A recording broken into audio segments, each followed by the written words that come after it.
Estou tão seguro, Jesus, tu és o quarto homem na fornalha todos os dias, nascido Espírito, lavado pelo sangue, seu sacrifício no Calvário de salvação. Confio em Deus, meu Salvador, que nunca falha. Ele não falha. Em ti estou seguro, descansarei. Senhor do amanhã e me guiarás. Tu me dás paz e verdadeira. Tu tens sido o meu refúgio todos os dias. Confio em Deus, meu Salvador, que nunca falha.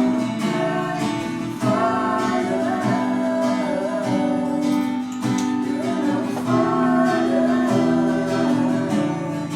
Confio em Deus, meu Salvador, que nunca falha. Ele não falha. Na tempestade, tu tens sido o meu amigo. Na tempestade, tu tens sido o meu amigo. Na tempestade, tu tens sido o meu amigo. Clamarei a ti, clamarei a ti. Na tempestade, tu tens sido o meu amigo. Na tempestade, tu tens sido o meu amigo. Na tempestade, tu tens sido o meu amigo. Clamarei a ti, clamarei a Deus, meu Salvador, que nunca falha. Ele não falha. Confio em Deus, meu Salvador, que nunca falha. Ele não falha.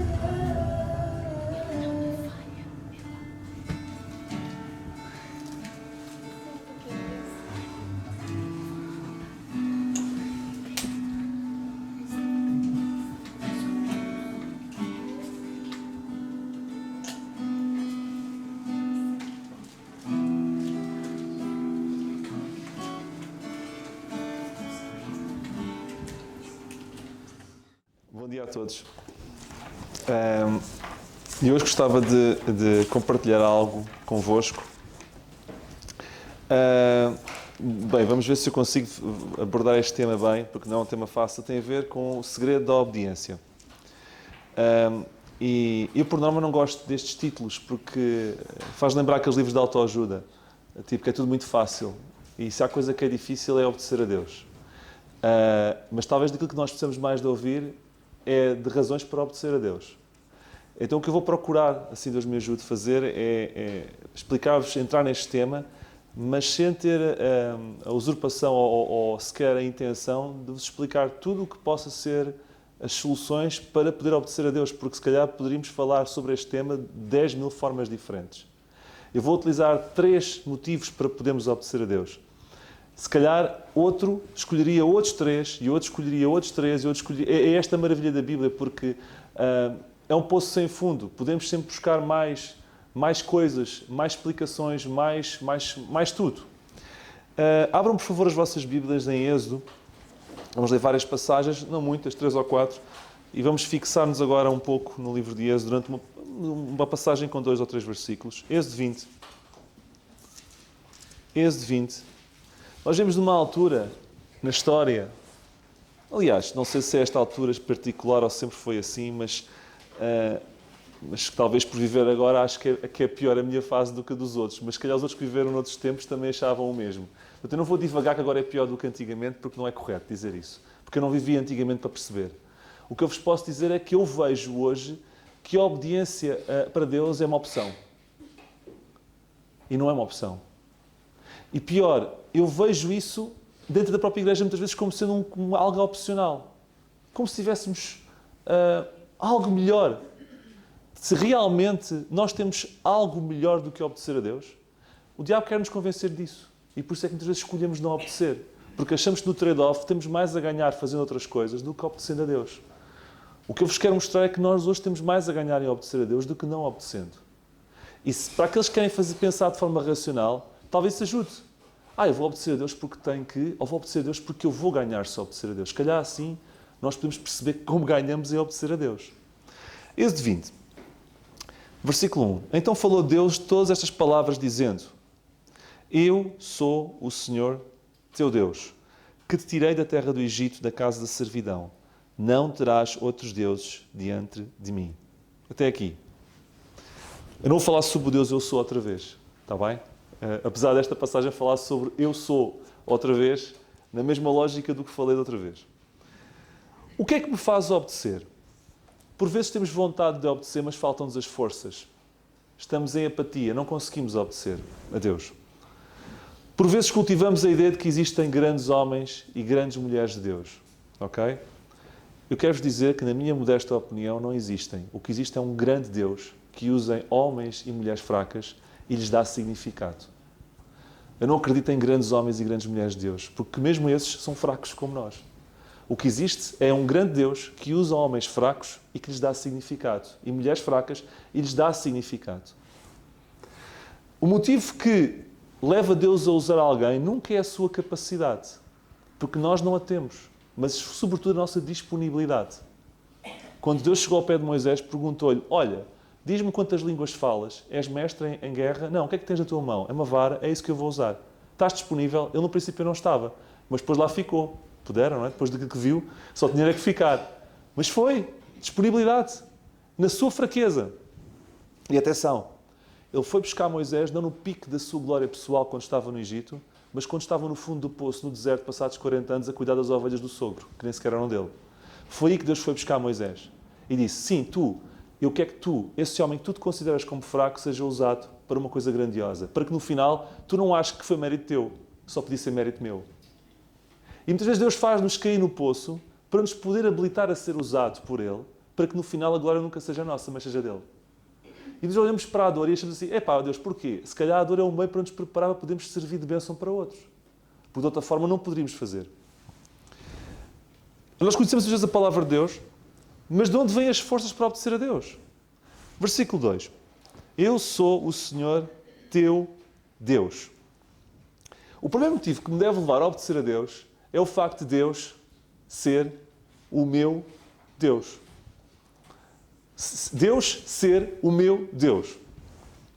Eu quero-vos dizer que Deus existe, mas de ver o próprio Deus a dizer que é o meu Deus, isso gera implicações pessoais. É o Deus que me permite respirar, é o Deus que me permite pensar, é o Deus que coordena o meu dia-a-dia, é o Deus que sabe quantos cabelos eu tenho, é o Deus que põe num odre as gotas todas que eu tenho. Isto é versículos bíblicos, eu não estou a inventar. É um Deus que se preocupa com cada detalhe da minha vida. Um Deus assim merece ser obedecido. Deus não se limita a criar. Deus não se limita a criar o universo do nada. Deus não se limita a ser o grande e potente Deus. É o Deus que é também o meu e o vosso Deus. Que se preocupa com cada detalhe da vossa vida. Coisas parvas que vocês acham que Deus não se iria preocupar. Mas Deus preocupa-se com cada detalhe da vossa vida. E esse que é também o vosso e o meu Deus, diz-me, obedece-me. Quando pensamos assim, se calhar custa menos. Epá, ele merece ser obedecido, bolas. Porque a razão é que ele vai se importar com um ser como eu, que não existe à escala planetária, que sou nada. Como é que ele se preocupa comigo? Não, ele preocupa-se comigo e quer ser o meu Deus. Epá, eu vou-lhe dar um benefício da dúvida, vou obedecê-lo. Então, o primeiro motivo que nos deve levar a obedecer é o facto de Deus, Ele próprio, se apresentar como o nosso Deus. Ele quer ter um relacionamento pessoal com cada um de vós, comigo. Porquê é que tu és cristão? Porquê é que vocês acordaram cedo de manhã, uns mais do que outros? E porquê é que vieram cá? Porquê é que trabalham na igreja? Fazer seja o que for. Porquê é que fazem isso? Sabe quem fazem porque são obrigados a isso? Porque os vossos pais vos obrigam? Fazem porque parece bem e agora neste momento de sair parecia mal porque parecia que éramos hereges? Porquê? É porque Deus é o vosso Deus? Se a resposta não for esta, acho que nós, quando saímos daqui, cada um de nós devia fechar a porta do quarto e pensar um bocadinho o que anda aqui a fazer. Eu acho que é importante, volta e meia, fazermos perguntas. Não sejamos hipócritas. Porque Deus vai nos responsabilizar em função daquilo que nós sabemos. Não é em função daquilo que nós muitas vezes fazemos, aquilo que nós sabemos. E quanto maior a nossa informação, maior a nossa responsabilidade perante Deus. Por que razão nós vimos à igreja? Por que razão nós assumimos como crentes? Ou vivemos isto a sério, ou mais vale não vivemos isto a sério. Sejamos coerentes. O facto de ser Deus ser o nosso Deus tem implicações. É por Deus e é só por Deus que devemos continuar, que devemos obedecer. E quando percebemos que Deus não só é o Deus Criador, mas também é o Deus que se relaciona connosco e também Ele é bom, isso ainda muda mais o esquema. Vejam o resto do versículo 2. Ele diz, eu sou o Senhor, teu Deus, e agora veja o seguinte, que te tirei da terra do Egito, da casa da servidão. Aqui percebemos o segundo motivo para obedecer. É que não só o Deus é o Deus Criador, é o Deus que quer ser o nosso Deus, mas é um Deus que nos dá coisas fantásticas, que nos dá remissão. Poderão perguntar, mas Deus não me tirou do Egito, eu nem sequer fui ao Egito ainda. Sim, é verdade, eu estava a falar ao povo de Israel, mas nós já tivemos o nosso Egito. Nós fomos salvos, nós fomos remidos. O Deus que me redimiu é um Deus que merece a minha obediência. Não é por acaso que Deus no passado dizia ao povo de Israel muitas vezes, acorda, volta para mim, eu fui-te pescar ao Egito. Ele lança isso muitas vezes. Eu fui-te pescar ao Egito, eu que te fui pescar ao Egito. Ou seja, eu que te redimi mereço a obediência. Eu que te redimi mereço a obediência. Deus que nos redimiu merece a obediência. Nós devemos obedecer a Deus porque Ele de facto quer ter um relacionamento pessoal connosco, porque Ele é Deus, mas porque Ele nos redimiu. Ele merece isso. Nós, se hoje podemos dormir descansados, sabemos que se morrermos amanhã vamos estar no céu, é porque Ele nos redimiu. E essa pessoa, esse ser, merece a nossa obediência hoje. Eu sou o teu Deus que redimi.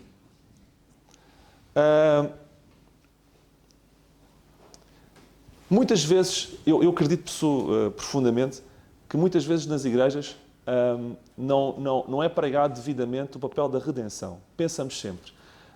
Não estou a falar de evangelismo, que também é importante, mas é ir a fundo do papel da redenção.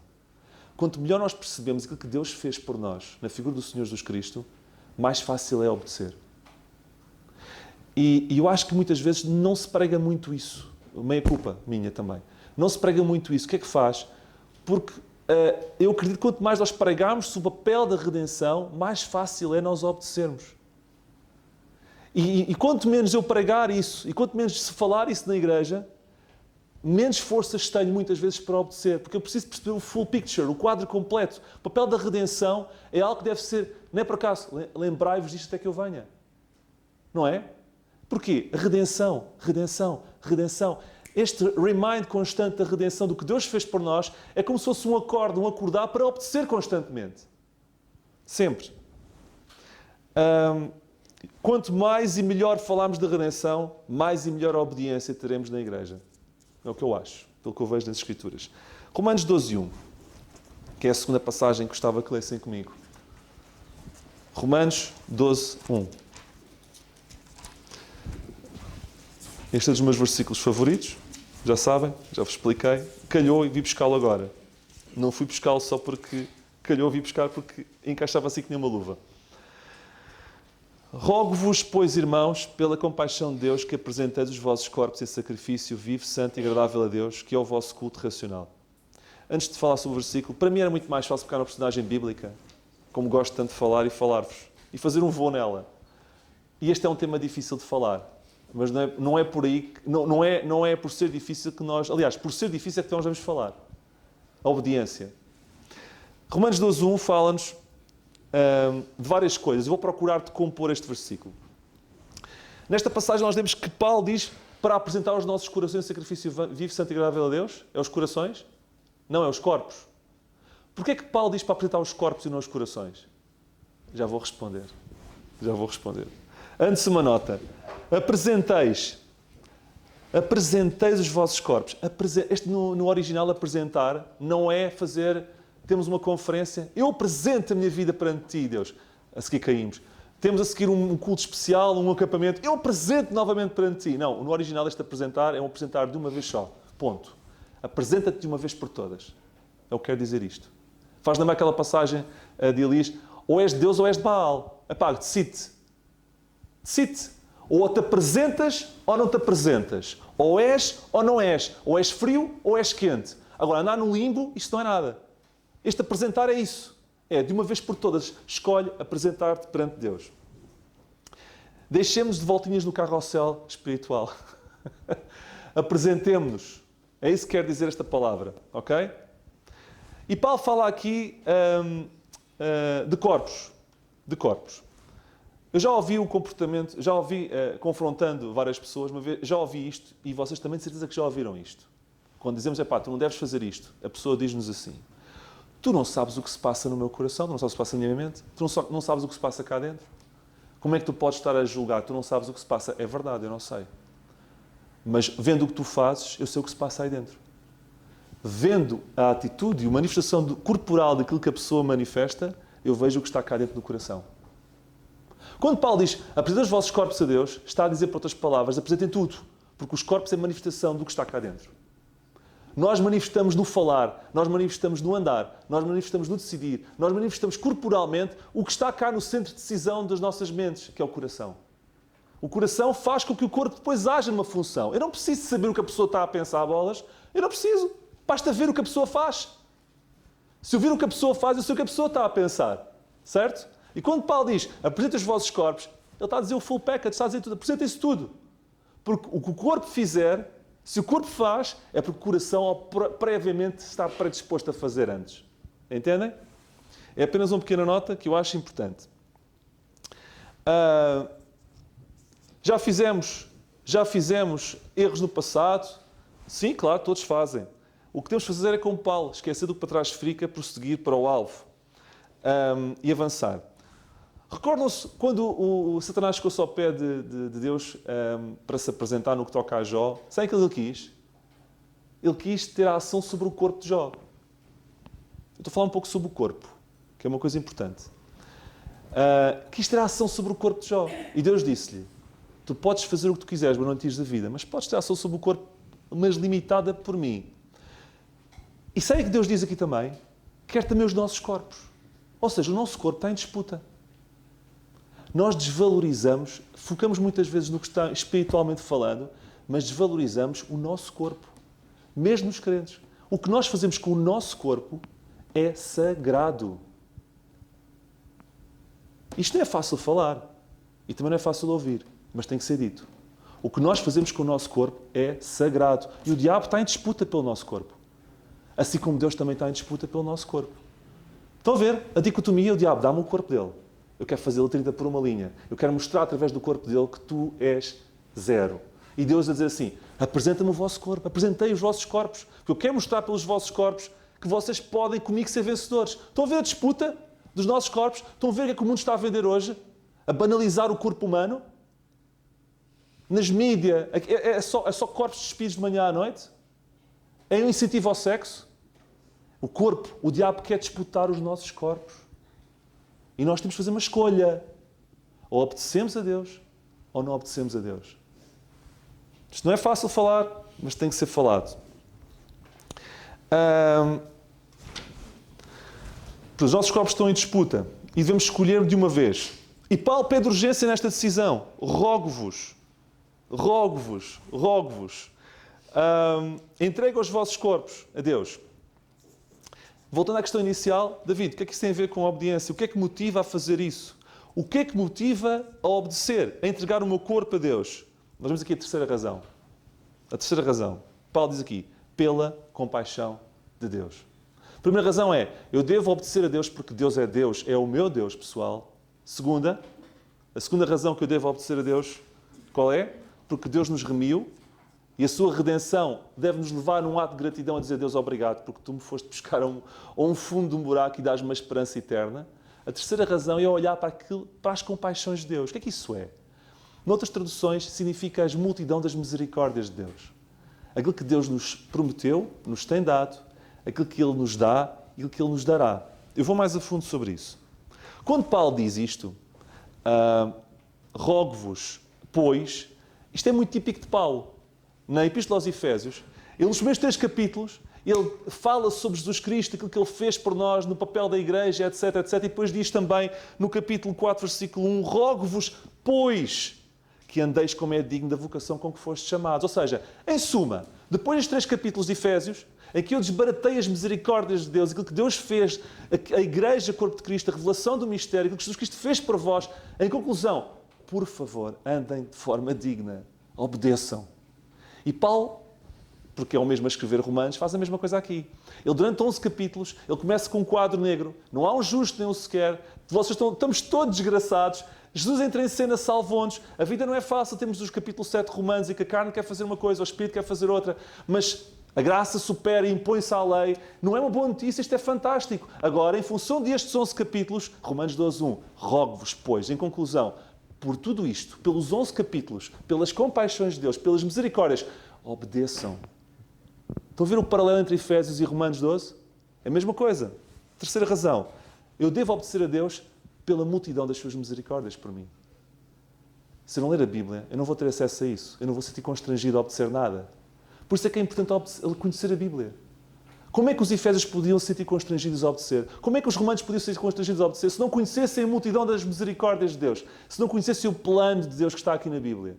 Irmãos, se nós passarmos ao lado da Bíblia e só a trazemos quando fomos ao culto, nós não vamos ter forças para obedecer. Esqueçam. Por melhor que seja o culto ao domingo, isso dá-vos energia para 1 hora, se tanto. A seguir o diabo pega-vos na esquina, dá-vos meia volta e vocês esquecem-se tudo o que passou aqui. Se a Bíblia for um livro de decoração lá em casa, vocês não têm forças, nenhum de nós tem forças para poder obedecer. Ok? Isto é muito importante. Exatamente, ok. Aqui eu escrevi, só um parênteses, eu ontem fiz isto assim à noitinha mesmo, e não fiz a computador, fiz à mão, e a minha letra volta e meia nem eu a percebo. Por isso é que eu tenho feito aqui umas pausas, volta e meia para perceber o que escrevi. E portanto nós devemos fazer isto, obedecer a Deus. Não é porque tem que ser, mais uma vez, é porque Deus merece. Aqueles que obedecem mais são geralmente os que percebem melhor o que receberam de Deus. Eu só percebo melhor o que recebi de Deus se eu ler melhor aquilo que Deus me está a oferecer. Porque se eu não leio o que Deus me oferece, como é que eu posso perceber o que recebi? E se eu não percebo o que recebi, eu não tenho forças para obedecer. Estão a ver a ligação? É a mesma ligação. Por vezes...